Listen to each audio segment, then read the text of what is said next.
BMC चुनाव में कई उम्मीदवारों का नामांकन रद्द हो गया है। 30 दिसंबर तक 2516 उम्मीदवारों ने नामांकन पत्र दाखिल किया। 29 और 30 दिसंबर को बड़ी तादाद में नामांकन हुआ।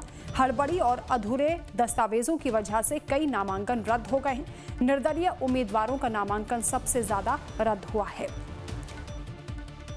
तो हड़बड़ी में, जल्दबाजी में जो डॉक्यूमेंट्स दिए गए थे उनमें खामियां निकली हैं और उसके बाद नामांकन रद्द हुआ है। बताया जा रहा है कि सबसे ज्यादा जो निर्दलीय उम्मीदवार हैं उनके नामांकन रद्द हुए हैं। 30 दिसंबर तक 2516 उम्मीदवारों ने पर्चा दाखिल किया था। बीएमसी चुनाव को लेकर कई उम्मीदवारों के नामांकन रद्द होने की खबर सामने आ रही है। अधूरे दस्तावेजों की वजह से बताया जा रहा है कि ये अब कार्रवाई हुई है और सबसे ज्यादा मुश्किल में निर्दलीय उम्मीदवार देखे जा रहे हैं। हालांकि पार्टियों की ओर से भी, क्योंकि उम्मीदवारों का खुलकर ऐलान नहीं हुआ, कई उम्मीदवारों का चुपचाप पर्चा दाखिल किया गया था, तो अब उनको लेकर भी इस तरह की खबरें हैं कि नॉमिनेशन कैंसिल हुआ है। लेकिन बीएमसी चुनाव में सबसे बड़ा झटका निर्दलीय उम्मीदवारों को लगा है। अधूरे दस्तावेजों की वजह से नामांकन रद्द हुए हैं। संवाददाता मनीष इस वक्त हमारे साथ मुंबई से लाइव जुड़ रहे हैं। मनीष, तैयारी पूरी नहीं थी और अधूरी तैयारी के साथ जब दस्तावेज दिए गए तो नामांकन कैंसिल हुआ है। कितने उम्मीदवार हैं जिनके ये नॉमिनेशन कैंसिल हुए हैं?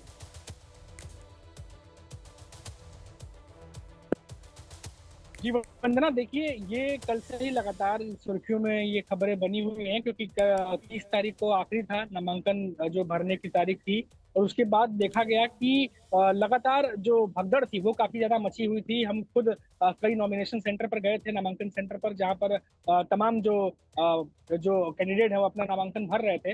लेकिन देखा गया कि एक तो ये भी देखा गया कि काफी लेट भी हो रहा था, क्योंकि अलग अलग टाइमिंग दी गई थी और भगदड़ बहुत ज्यादा मचा हुआ था, क्योंकि एक हफ्ते पहले से ही नामांकन शुरू था। उसके बावजूद भी ऐन वक्त पर 30 तारीख को ज्यादातर कैंडिडेट जो है वो नामांकन भरने पहुंचे और पार्टियों की तरफ से भी लिस्ट जारी करने में बहुत ज्यादा देरी हुई।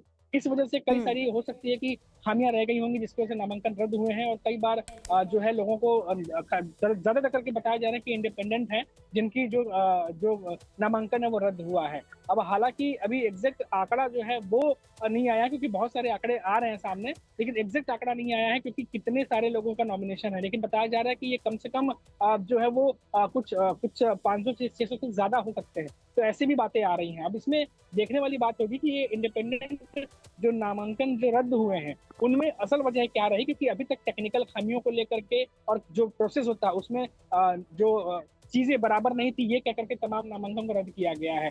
अब ऐसे में ये देखना दिलचस्प होगा कि अब इनमें बड़े पार्टियों के भी कुछ नेता हैं, ऐसे नहीं कि सिर्फ इंडिपेंडेंट ही है, कुछ बड़े पार्टियों के भी नेता हैं जिनका नामांकन जो है वो जो है रद्द होने की बात सामने आ रही है। तो अब इस पर और ज्यादा डिटेल्स अभी वंदना आनी बाकी है, जैसे जैसे आएंगे हम दोस्तों से शेयर करेंगे। जी बिल्कुल, काफी मंथन के बाद उम्मीदवारों के नाम तय हुए और उसके बाद नॉमिनेशन हुआ, लेकिन कई नॉमिनेशन कैंसिल हो गए क्योंकि ठीक तरीके से पर्चा दाखिल नहीं हुआ, यानी डॉक्यूमेंट्स में कहीं ना कहीं खामियां रह गई। शुक्रिया आपका तमाम जानकारी के लिए मनीष।